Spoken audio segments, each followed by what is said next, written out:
मैं भारत हूं, जिसे इतिहास के पन्नों में आर्यावर्त के नाम से भी जाना जाता है।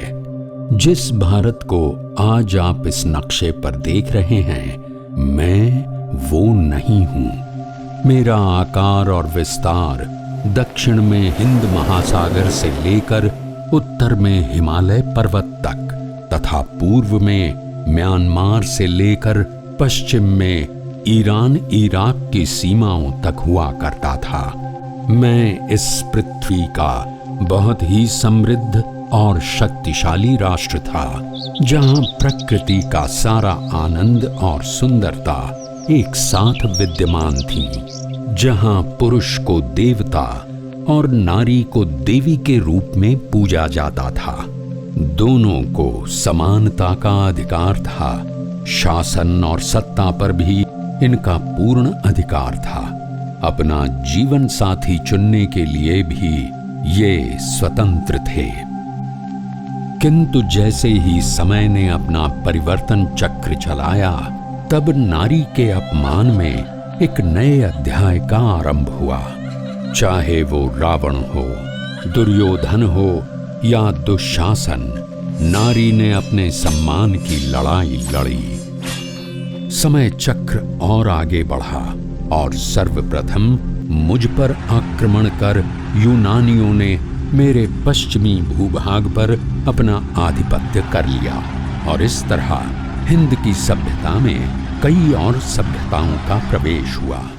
समय चक्र और आगे बढ़ा, तब मुझ पर तुर्की, उसके बाद मंगोल, फिर मुगलों ने आक्रमण कर अपना आधिपत्य स्थापित किया, जिसके परिणाम स्वरूप जो नारियां स्वतंत्रता और सम्मान के साथ अपना जीवन व्यतीत कर रही थीं, उनको अपने सम्मान और स्वाभिमान की रक्षा हेतु पर्दा प्रथा और जौहर को अपनाना पड़ा। सर्वप्रथम राजा हमीर की महारानी रंग देवी के नेतृत्व में वीरांगनाओं ने अपूर्व जौहर किया। उसके बाद रानी पद्मावती, रानी कर्णावती, रानी फूल कंवर, ऐसी कई वीरांगनाओं ने अपने जीवन की आहुति दी। ये सब देखकर मेरा हृदय छलनी छलनी हो चुका था। मुझे अपनी बेटियों की दुर्दशा चुपचाप देखनी पड़ रही थी। मैं असहाय था। समय का चक्र और आगे चला और पुर्तगाली, डच, फ्रेंच और ब्रिटिश लोगों का व्यापार हेतु आगमन हुआ। ब्रिटिश प्रणाली ने भी मुझ पर और मेरे स्वाभिमान पर आघात किया।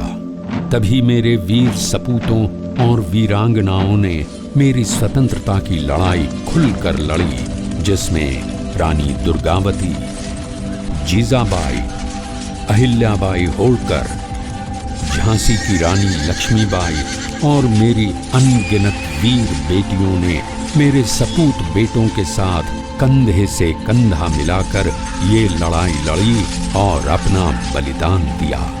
इसके परिणाम स्वरूप मुझे आजादी तो प्राप्त हुई, किंतु मैं दो हिस्सों में बट गया।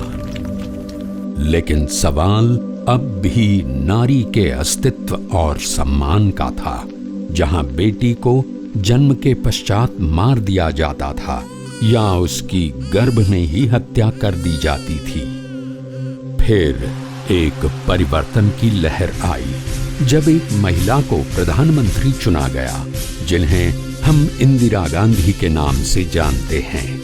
उसके बाद चाहे आईपीएस किरण बेदी हों, चाहे माउंट एवरेस्ट विजेता बछेंद्री पाल हों, ओलंपियन धावक पीटी उषा हों, अंतरिक्ष यात्री कल्पना चावला, राष्ट्रपति प्रतिभा देवी सिंह पाटिल या फाइटर पायलट भावना कंठ, इसी प्रकार मेरी कई बेटियों ने सफलता की अनूठी कहानी लिखी और अपनी कीर्ति अंतर्राष्ट्रीय स्तर पर स्थापित की। ये सब देखकर मेरी आंखें खुशी से भर आईं, परंतु शायद समय चक्र को मेरी खुशियां ज्यादा रास नहीं आईं।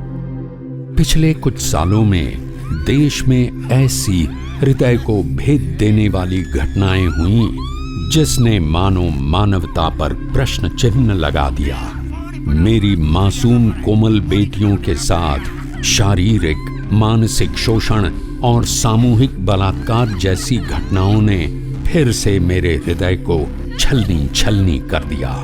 मेरी ही धरा पर जन्मे कुछ मानसिक रोगी या कहूं तो आपराधिक विचारधारा वाले राक्षसों ने भयानक कुकर्म किए, जैसे Mathura rape case 1972, Aruna Shanbaug case 1973, Bhanwari Devi rape case 1992, Priyadarshini Mattoo rape और murder case 1996, Nirbhaya case 2012, Shakti Mills case 2013 Mumbai, Delta Meghwal rape case 2016, Unnao rape case 2017, चलती कार में gang rape case Gurugram 2017, Rohtak Haryana gang rape case 2017, Kathua gang rape case Jammu Kashmir 2018, Hyderabad gang rape case 2019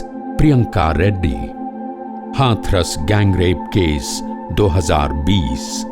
ऐसी अनेक घटनाओं के बाद मेरी बेटियां स्वयं को असुरक्षित महसूस करने लगीं। लेकिन कहते हैं, जब भी पाप अपनी चरम सीमा पर होता है तब उसके विनाश के लिए कोई न कोई अवतार धरती पर जन्म लेता है। इसी परिप्रेक्ष्य में मेरी ही बेटी डॉक्टर भावना शर्मा ने क्रांति का बिगुल बजाया और इस विचारधारा को लेकर पुष्पांजलि का जन्म हुआ कि जिस प्रकार एक बेटी की शिक्षा, उसकी बेहतर जीवन शैली और जरूरतों पर माता पिता अपना सर्वस्व न्यौछावर कर देते हैं, लेकिन आज अपने घर से चाहे नौकरी के लिए या पढ़ाई के लिए बाहर जाने वाली लड़कियों के पर्स में महंगे मोबाइल और मेकअप किट तो मिलते हैं, लेकिन आत्मरक्षा के लिए कोई हथियार नहीं मिलता। तो क्या ऐसे समय में हमारी बेटियों को आत्मरक्षा का प्रशिक्षण देना अनिवार्य नहीं हो जाता? इसी विचारधारा के साथ पुष्पांजलि का उद्देश्य बेटियों को सक्षम और शक्तिशाली बनाना है। बेटियों को आत्मरक्षा का प्रशिक्षण और मनोचिकित्सक के द्वारा सही और गलत के स्पर्श में अंतर करना और रिश्तों की आड़ में हो रही मिलावट और षड्यंत्र से किस प्रकार बचना है, इसका फर्क समझाना और आत्मरक्षा हेतु सेफ्टी डिवाइस प्रदान करना और किसी भी विपरीत परिस्थिति में न केवल स्वयं को अपितु अपने साथी को भी वहां से सुरक्षित लेकर निकल जाने का पूर्ण प्रशिक्षण प्रदान करना है। अब मेरा आप सभी से एक ही सवाल है, क्या हमारी बेटियों को शक्तिशाली नहीं होना चाहिए? बेटी सदैव माता पिता की लाडली होती है। बेटियों को सुरक्षित रखने की जिम्मेदारी केवल सरकार और प्रशासन की ही नहीं है, क्योंकि बेटियां हम सभी की साझी हैं। अब आप क्या चाहते हैं, हमारी बेटियां निर्भय बने या निर्भया? एक पहल निर्भया।